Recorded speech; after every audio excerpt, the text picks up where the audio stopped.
Hello a very good afternoon guys. मेरा नाम अमित है और आप देखना शुरू कर चुके हैं नो योर नेचर, आप सभी का अपना यूट्यूब चैनल। चलिए बात करते हैं आज एक्सटेंशन के वन लाइनर क्वेश्चन सीरीज के बारे में। जी हाँ दोस्तों, एक्सटेंशन के वन लाइनर क्वेश्चन सीरीज को सॉल्व करेंगे। तो एक्सटेंशन के क्वेश्चन काफी इंपॉर्टेंट होते हैं दोस्तों कंपटीशन एग्जाम के लिए। तो एक्सटेंशन सीरीज आज लेके आया हूं। चलिए क्वेश्चन नंबर 1 से शुरू करते हैं। एक्सटेंशन के क्वेश्चन को देखते हैं दोस्तों। क्वेश्चन है कि national rural employment guarantee scheme started इन, यानी कि नरेगा नरेगा जो स्कीम आई थी दोस्तों वो कब से शुरू हुई थी। कांग्रेस के राज में आया था मित्रों, और कब से शुरू हुआ था। तो नरेगा दोस्तों शुरू हुआ था फरवरी 2006 से। ठीक है, most important question, national rural employment guarantee scheme started in February 2006। Question number 2 है दोस्तों, the role of extension education in India is performed by. ठीक है, जो रोल है एक्सटेंशन एजुकेशन का इंडिया में, उसको परफॉर्म किसके द्वारा किया जाता है। एक्सटेंशन एजुकेशन के रोल को इंडिया में, भारत में किसके द्वारा परफॉर्म किया जाता है। तो दोस्तों सही जवाब है state agricultural university. State agricultural university के द्वारा जो है कि एक्सटेंशन एजुकेशन के रोल को परफॉर्म किया जाता है। यानी जो स्टेट एग्रीकल्चर यूनिवर्सिटियां होती हैं वो जो है कि एक्सटेंशन पढ़ाती हैं, वो जो है कि एक्सटेंशन का काम करती हैं। दोस्तों एक्सटेंशन जो है कि 2 वर्ड से मिलकर बना है, जिसका मतलब होता है, एक्स का मतलब होता है आउट और टेंशन का मतलब होता है स्ट्रेचिंग, यानी कि प्रसार करना, प्रचार प्रसार करना ही एक्सटेंशन कहलाता है दोस्तों। जो भी चीजें लैब में हो रही हैं वो उसको लैंड तक ले जाने का ही कार्य एक्सटेंशन होता है।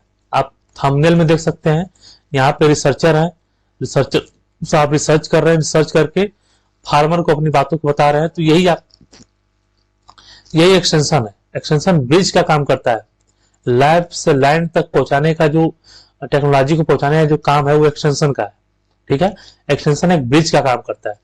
तो यही है दोस्तों एक्सटेंशन। आगे बढ़ेंगे।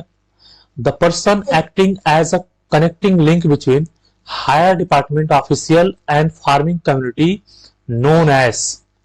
वो व्यक्ति जो हायर डिपार्टमेंटल ऑफिस से और फार्मिंग कम्युनिटी दोनों का लिंक स्थापित करता है, उसको दोस्तों विलेज एक्सटेंशन ऑफिसर या फिर विलेज एक्सटेंशन वर्कर बोलते हैं।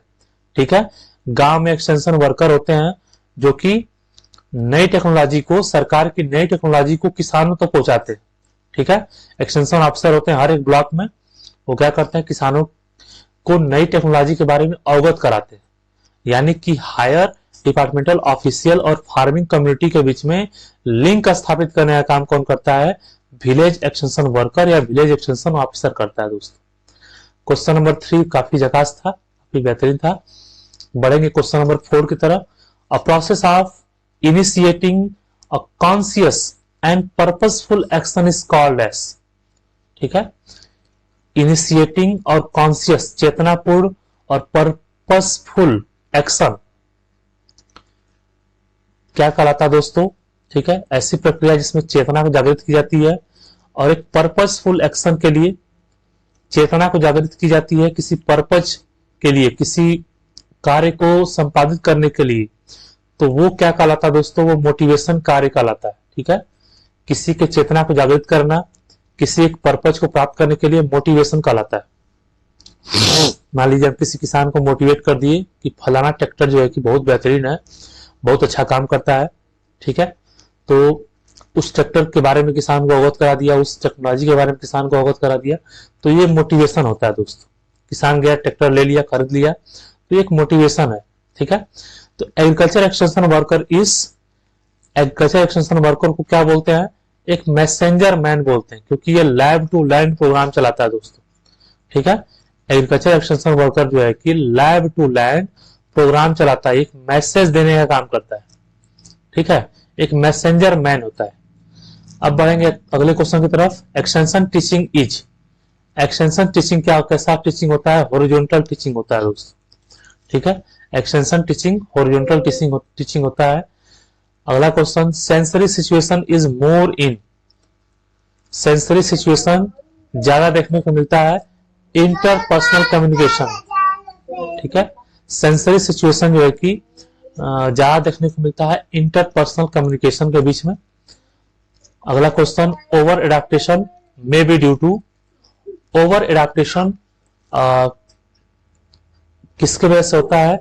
इनसफिशिएंट नॉलेज की वजह से। किसान को पता नहीं होता है, नॉलेज नहीं होता है, जिसकी वजह से वो ज्यादा कुछ अडॉप्ट कर लेता है, ओवर अडॉप्ट कर लेता है। जितना अडॉप्ट नहीं करना चाहिए उससे ज्यादा अडॉप्ट कर लेता है। तो ओवर एडाप्टेशन जो है कि इनसफिशिएंट नॉलेज की वजह से होता है दोस्तों। Farmer obtain short term loan from, farmer जो है कि शॉर्ट टर्म लोन ले सकते हैं, कम समय वाले लोन ले सकते हैं। कहां से ले सकते हैं? सेंट्रल कोऑपरेटिव बैंक, जो कोऑपरेटिव बैंक होते हैं सेंट्रल बैंक के, वहां से जो है कि फार्मर शॉर्ट टर्म लोन ले सकते हैं, यानी कि 6 महीने 3 महीने का लोन ले सकते हैं। अगला question, the most effective approach for personal contact is telephone call. जो मोस्ट इफेक्टिव अप्रोच होता है किसी से पर्सनल कॉन्टेक्ट करने का, वो टेलीफोन कॉल होता है। एक्सटेंशन में दोस्तों टेलीफोन कॉल करके हम जो है कि पर्सनल कॉन्टेक्ट बना सकते हैं, ठीक है। The accepted way of eating, meeting, folk, wooing, training and training the youngs, supporting the ages etcetera are called, ठीक है। किसी भी समाज में मर्यादित तरीके से खाना पीना खाना, मीटिंग करना, डांस करना, ट्रेनिंग करना यंग पीपल्स को और बड़े बुजुर्गों की सेवा करना, क्या कहलाता है? रीति रिवाज कहलाता है दोस्तों, ठीक है। ये कस्टम कहलाता है, ठीक है।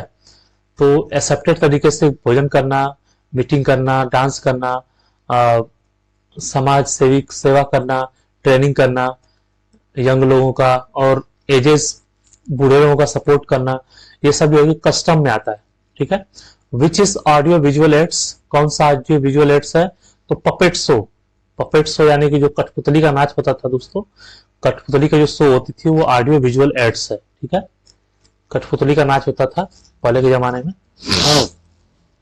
कठपुतलियां नचाई जाती थी हाथों से, और उनका मालिक जो है कि बोलता था और लोग उसको देख करके एंजॉय लेते थे, उनसे जागरूकता फैलाने का काम होता था। तो ऑडियो विजुअल एड्स था, देखने को भी मिलता था और सुनने को भी मिलता था। Training and visit system was first introduce in the state of, training and visit system पहले किस स्टेट में इंट्रोड्यूस किया गया? तो दोस्तों राजस्थान में इंट्रोड्यूस किया गया। Training and visit system was first introduce in the state of Rajasthan.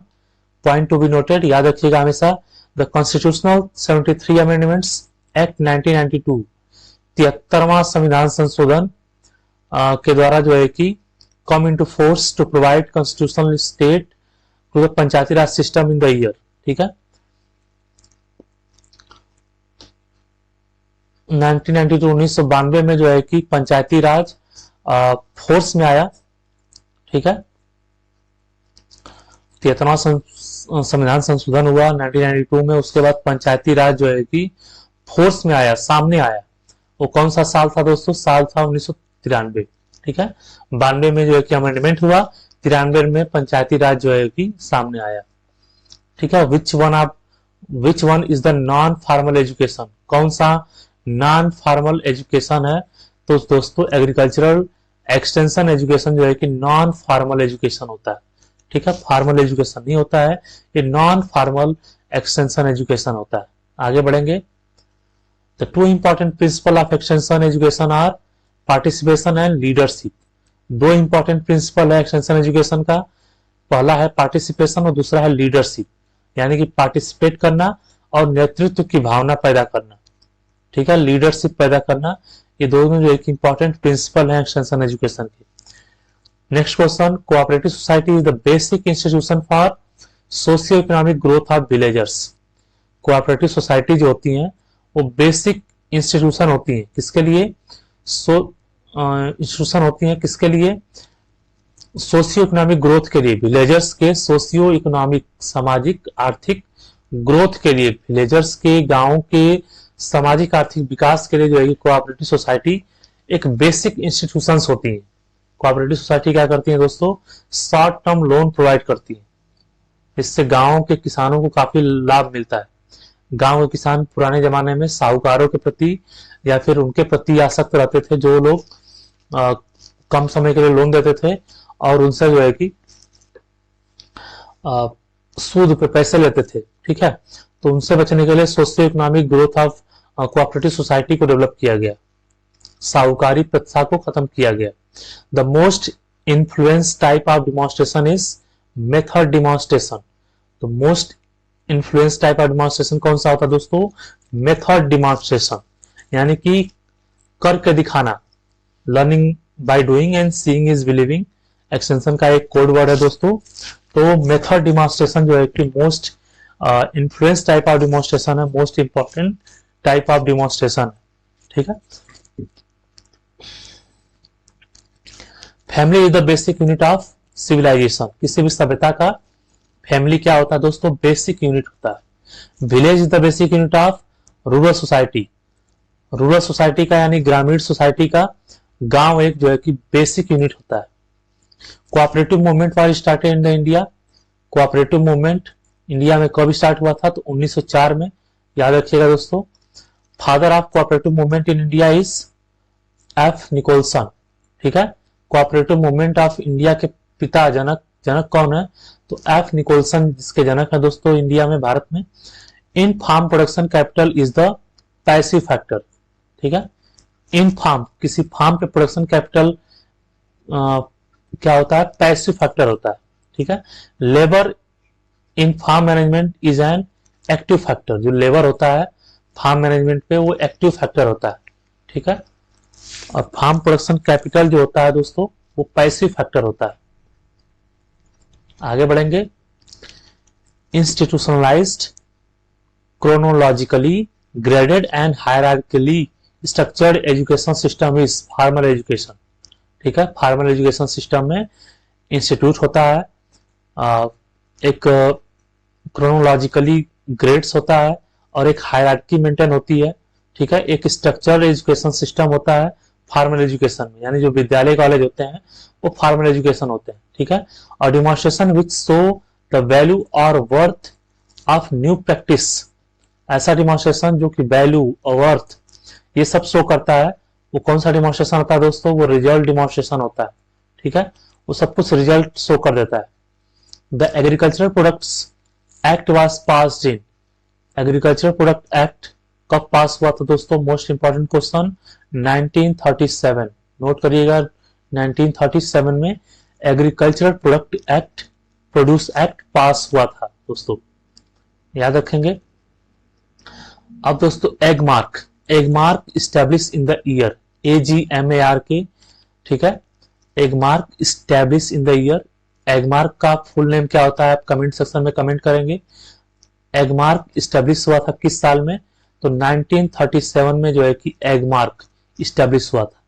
अगला क्वेश्चन है प्लानिंग कमीशन स्टैब्लिश्ड इन, प्लानिंग कमीशन जो है कि किस सन में स्टैब्लिश किया गया? तो प्लानिंग कमीशन 1950 में स्टैब्लिश हुआ था दोस्तों, ठीक है।